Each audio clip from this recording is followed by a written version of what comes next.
And so how do we know we're doing a good job with our dust monitoring? We have these personal air monitoring devices. These items may be worn by an individual, may be posted on a fence.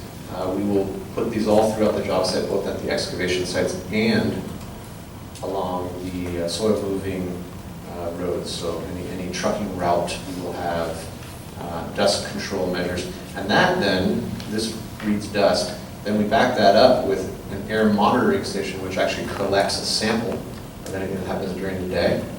These will be at all of our excavation areas and our soil processing areas. And these actually generate a sample that we can then take. If there was to be an exceedance of dust, we would take the sample, run that sample, and see what sort of results we may get. There's also, of course, radiological air monitoring that requires some specialized equipment that we add into our program here because of the radium-226 that we have on site. Okay. Project schedule, a little bit of a busy slide, I understand. I'll just try and explain it to you. It was hard to outline the entire year's worth of work, so I wanted to do is divide this up if you're a resident of each solid waste disposal area. So North Point, Bayside, West Side, and then if you're in any of the soil sorting areas, so whether it's Site 32 or Bigelow Court, gives you an idea of what we'll be doing at each time. So you have your calendar up here. You guys can take a look at that slide and study it. If you're in Bayside, you'll know that RSY pad construction, for instance, is going to happen in the next month, for a month, followed by excavation and RSY processing.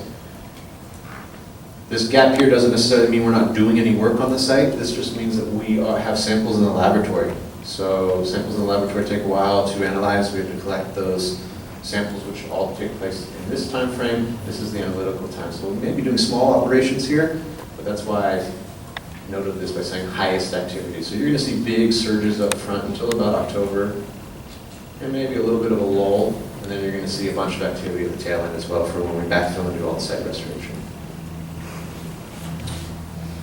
And schedule milestones. So as I said, in May, next month, we do hope to break ground on excavations. Work plan seems to be going pretty well. Hopefully we get that resolved and get started up there next month.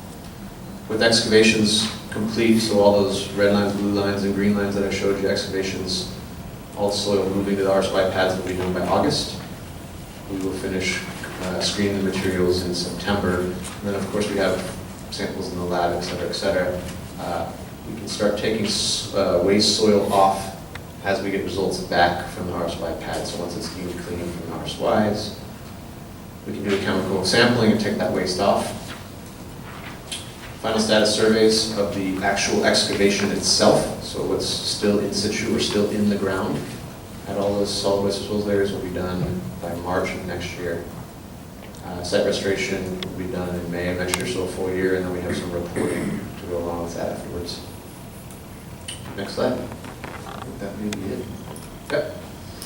So that's it. Keith, did you want to open up for questions now, or? Well, yeah.